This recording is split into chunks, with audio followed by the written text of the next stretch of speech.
Right. संजीवनी महाविद्यालय चापोली, अर्थशास्त्र विभाग, BA तृतीय वर्ष, भारतीय अर्थव्यवस्था, पेपर 11. भारतीय अर्थव्यवस्थेमध्ये नवीन आर्थिक सुधारणा कार्यक्रम. या कार्यक्रमामध्ये या तरतुदीमध्ये 14 जुलै 1991 रोजी नवीन औद्योगिक धोरण राबवण्यात आले. 16 ऑगस्ट 1991 रोजी लघु औद्योगिक धोरणाचा अवलंब करण्यात आला. 14 ऑगस्ट 1991ला वित्तीय बँकिंग क्षेत्रातील सुधारणेचा अवलंब करण्यात आला. तसेच 1991च्या राजा-चलिया समिती ही राजा-चलिया समिती 1991 मध्ये कर रचना कराच्या संदर्भामध्ये तयार करण्यात आली होती. राजा-चलिया समितीने 1991 मध्ये जी शासनाला उत्पन्न मिळवून देण्याचा सर्वात महत्त्वाचा स्रोत मार्ग म्हणजे कर होता. या कराच्या सुधारणेमध्ये राजा-चलिया यांच्या अध्यक्षतेखाली 1991 मध्ये एक समिती नेमली होती. या समितीने कर सुधारणा इत्यादी बाबीचा अवलंब करण्यात आला. म्हणून 1991 पासून आज तागायत नवीन आर्थिक सुधारणा हा जो कार्यक्रम लागू करण्यात आला, या कार्यक्रमाचे ठळक वैशिष्ट्ये पुढीलप्रमाणे आहेत. नंबर 1, विदेशी विनिमय दरातील तूट कमी करण्यासाठी 1 आणि 3 जुलै 1993 रोजी रुपयाचे 20% अवमूल्यन करण्यात आले. 2, खाजगी आणि सार्वजनिक क्षेत्रातील कार्यक्षमता कमी करणे.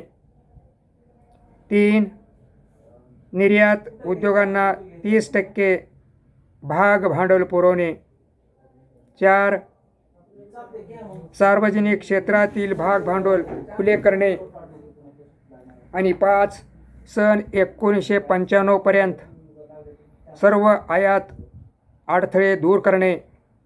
6, अनेक वस्तूबाबत आयात परवाना पद्धती रद्द करून जागतिक उद्योगांना भारताच्या उदारीकरणाच्या हेतूची खात्री पटवणे. नवीन आर्थिक सुधारणा कार्यक्रमामध्ये सर्वात महत्त्वाचं वैशिष्ट्य म्हणजे अंतर्गत कर्जाचा बोजा कमी करणे. 8, लघु उद्योगांना मदत म्हणून त्या उद्योगाचे 29% भाग भांडवल खरेदी करण्यासाठी सहमती देणे. 8व्या वैशिष्ट्यावर अत्यंत महत्त्वाचं वैशिष्ट्य समजलं जातं, कारण लघु आणि कुटीर उद्योग हा ग्रामीण भागामध्ये, दुर्गम भागामध्ये तयार केला स्थापन करण्यात येतो. कारण ग्रामीण भागामध्ये लोकांना रोजगाराच्या संधी कमी असतात. म्हणून लघु आणि कुटीर उद्योगाला ग्रामीण भागामध्ये सर्वात जास्त प्राधान्य देणे हे नवीन आर्थिक सुधारणा धोरणाचं उद्दिष्ट आहे. नंबर 9, अनिवासी भारतीय आणि विदेशी गुंतवणूक करणाऱ्यांना समभाग भांडवली बाजारपेठ खुली करणे. 10, आयातीवरील निर्बंध उठवणे. 11, विदेशी वित्तीय संस्थांना भारताची दारे खुली करणे.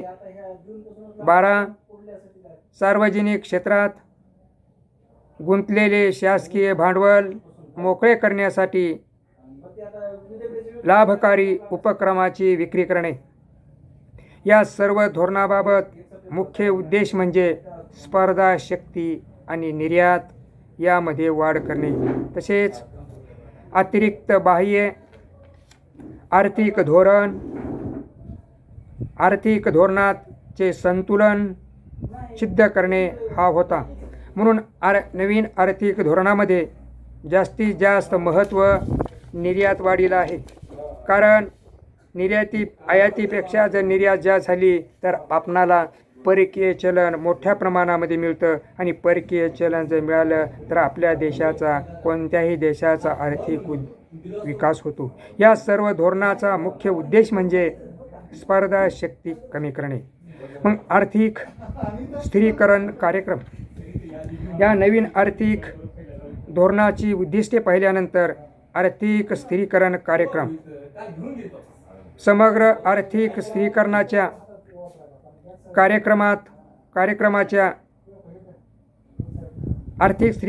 कार्यक्रमात पुढील उपाययोजना करण्यात आल्या. नंबर 1, विनिमय दर अधिक वास्तववादी करण्यासाठी देशी चलनाचे अवमूल्यन घडवून आणणे, आयातीवरील निर्बंध उठवणे, वित्तीय तूट भरून काढणे, अंतर्गत कर्जाचा भार कमी करणे, केंद्रीय बँकेला स्वायत्तता देणे, विनिमय आणि व्याजदरातील नियंत्रणे काढून टाकणे, सरकारी अनुदाने बंद करणे किंवा त्यात कपात करणे, विदेशी वित्तीय संस्थांना आपली दारे खुली करणे इत्यादी स्थिरीकरणाच्या कार्यक्रमामध्ये समावेश करण्याच्या बाबी आहेत. याशिवाय आर्थिक स्थिरीकरणाची वित्तीय धोरण, मौद्रिक धोरण ही 2 साधने आहेत. या साधनामुळे एकूण मागणीच्या पातळीत घट होते. तसेच देशी चलनाचे अवमूल्य करून वित्तीय तूट भरून काढली जाते. या सर्व उपाययोजनांमुळे समग्र स्थूल पातळीवर आर्थिक स्थैर्य प्रस्थापित होते. यासाठी आर्थिक स्थिरीकरण कार्यक्रम राबवण्यात आला. सर्वप्रथम नवीन आर्थिक धोरणाची उद्दिष्टे अत्यंत महत्त्वाची आहेत. त्या आर्थिक धोरणाच्या उद्दिष्टानंतर आर्थिक स्थिरीकरणाच्या कार्यक्रमामधले असलेले उद्दिष्ट, असलेले वैशिष्ट्ये, त्यानंतर जे इन्फ्रास्ट्रक्चर आहे, जी संरचना आहे, संरचनात्मक उपाययोजना कार्यक्रमात पुढील उपाययोजनाचा समावेश करण्यात आला.